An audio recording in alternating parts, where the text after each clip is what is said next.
Now, our next topic is the third evolutionary force that changes gene frequencies. And this is your mutation. Pag sinabi naman nating mutation, ito yung ating sudden heritable change in the DNA sequence. So, merong nagbabago doon sa N bases or nitrogenous bases, yung arrangement nila, yung pagkakasunod-sunod nila. Kaya, nagbabago din yung phenotype na pwedeng i-express ng isang individual. Okay? So, yun yung sudden heritable change in the DNA sequence. And since may pagbabago doon sa sequence, may pagbabago doon sa code, may pagbabago doon sa phenotype na i-express ng isang hayop or ng isang organism, may variation na mapaproduce. So, that means there are observed differences in the population. So, merong hayop na ganito yung phenotype, may hayop na iba yung phenotype, and so on. And that is the ultimate source. Since ganun yung effect ng mutation doon sa phenotype na may express sa population, mutation serves as the ultimate source of new genetic material for evolutionary processes and selection. No. Ultimate source siya ng variation, yung mutation. And variation, if you recall our previous discussions, pag sinabi nating variation, differences yon, and that is the raw material for evolution to happen. Raw material for evolution to happen kasi pag may variation, may differences sa population, hindi agad-agad mawa-wipe out ang buong population, especially when diseases or disease outbreaks happen. No, yun yung importance ng variation. Kaya lang minsan kasi pag naririnig natin yung word or terminology na mutation, negative ang connotation natin. But in the case of animal breeding, mutation provides variation. And variation is our raw material para mag-evolve yung population natin. Okay. Next, merong dalawang klase ng mutation. We have here non-recurrent mutation and recurrent mutation. Obviously, pag sinabi nating non-recurrent mutation, it doesn't occur repeatedly. No, non-recurrent nga ron, it does not occur repeatedly or frequently. Yun yung non-recurrent mutation. So, ibig sabihin, rare mutation lang siya. It represents a mutation that is unique to a specific animal, specific individual, or pwedeng it occurs as a one-time event lang siya. Another, yung non-recurrent mutations, pwedeng mangyari yon or maproduce yon due to random mutation lang, random error lang na nangyayari during DNA replication. So since hindi masyadong nangyayari yung mutation, this mutation, type of mutation does not occur repeatedly, hindi siya masyadong nai-spread throughout the population. Ibig sabihin, hindi siya masyadong naipapasa from parent to anak. Kaya konti lang yung contribution niya sa pag-change ng gene frequency. Doon tayo sa recurrent mutation. Pag sinabi natin recurrent, it's just the opposite. This is a type of mutation that happens repeatedly in different individuals or pwedeng across generations or from one generation to the next. Additionally, it represents yung mutation na it occurs at a relatively high frequency doon sa population. No? Kasi nga, recurrent siya. And common siya doon sa population. Therefore, it contributes to genetic diversity within a population. Pag sinabing genetic diversity, there is genetic differences, observed genetic differences doon sa population natin. No, so yun yung difference ng recurrent and non-recurrent mutation.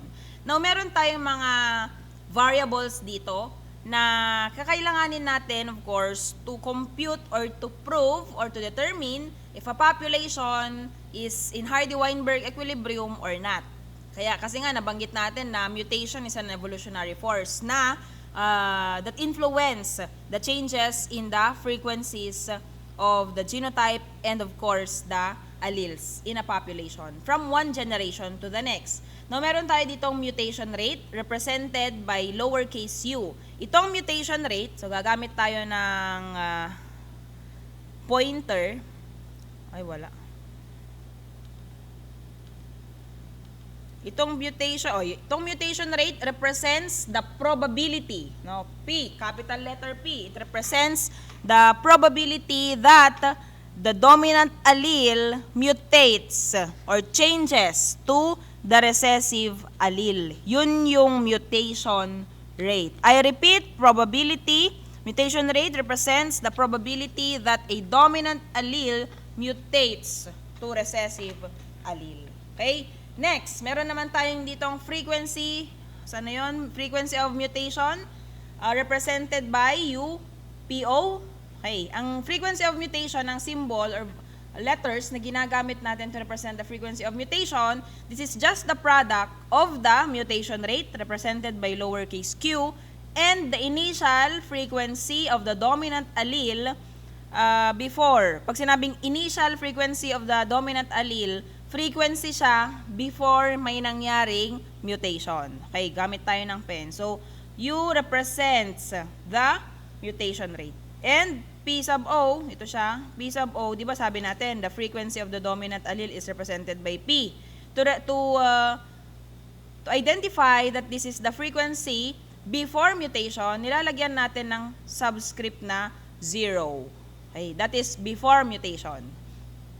Kaya yan yung frequency of mutation. It's a measure of the frequency of dominant alleles lost in the population. Yan yung frequency of mutation. Next, meron tayong tinatawag na non-recurrent mutation kanina, correct? And ang formulas na ginagamit natin to compute for the recessive allele frequency, for the dominant allele frequency, we have here this one. Okay.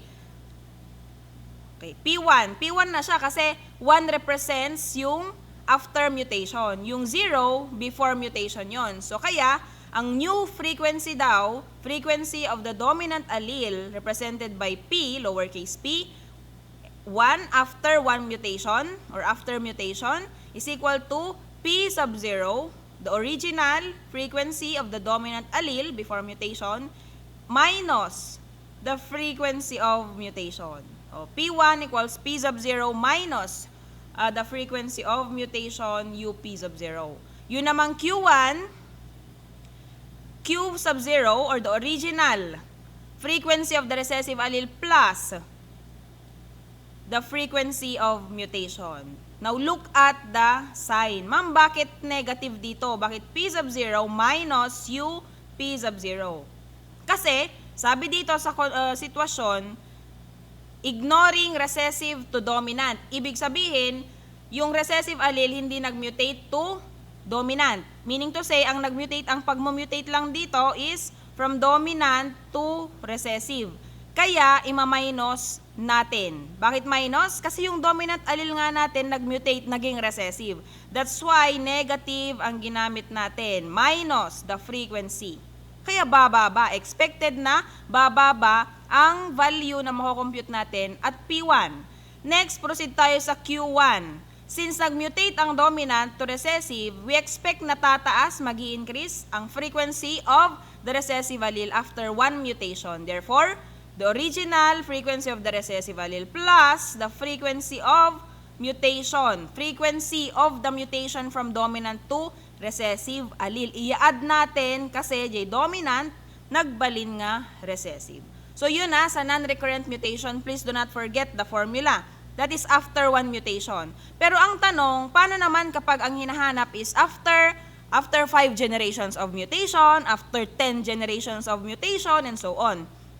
So, meron tayo ditong general formula. So, since A ang ginamit natin, let's replace this with A. So, frequency of the dominant allele A, represented by lowercase p, nilalagay natin na subscript yung N to represent na N generations yan. Equals, ito siya, P sub 0, yung initial frequency of the dominant allele, multiplied by 1 minus U.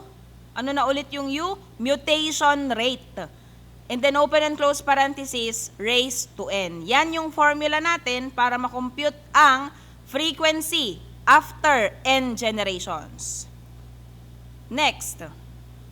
What if naman recurrent yung mutation? Pag sinabi natin recurrent, kanina repeatedly occurs, and nangyayari yung mutation from dominant to recessive allele and pwedeng pabalik. Recessive allele magmutate to dominant allele. And ang tawag natin and ang symbol na ginagamit natin to represent the mutation of the dominant to recessive, na mention natin yan kanina, lowercase u.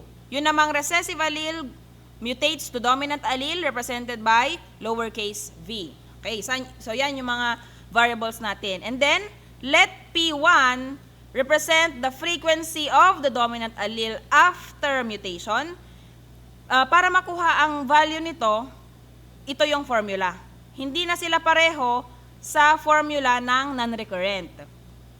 Sa non-recurrent kanina, ito lang ang formula. Ito lang yung kailangan. Pero ngayon, since recurrent siya, idadagdag natin ito.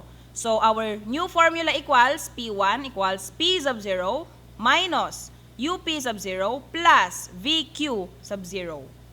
Bakit? Bakit natin ito idinagdag? Kasi may mutation pabalik. Bumalik yung, or naging dominant allele yung recessive allele. Kaya natin i-add to. So, yan yun.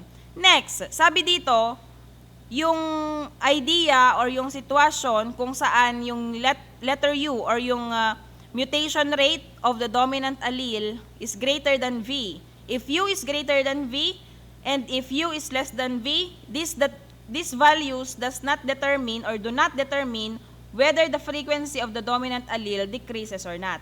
But rather, it depends doon sa frequency of mutation. Very important yung frequency of mutation.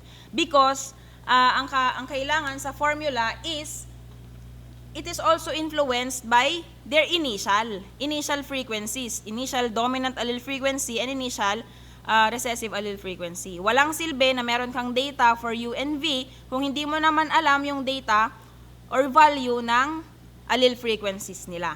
So, ang mangyayari is the frequency of the dominant allele decreases if UP sub 0 is greater than VQ sub 0.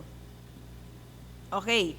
Next, the frequency of the dominant allele increases if UP sub 0 is less than VQ sub 0. Bakit? Sabi dito, bababa daw yung frequency of the dominant allele kasi yung UP sub 0 represents the mutation of dominant to recessive. Kaya, syempre, nag-mutate yung mga A alleles or yung mga dominant alleles, naging recessive na sila, kaya bababa ngayon ang frequency ng dominant alleles. Okay.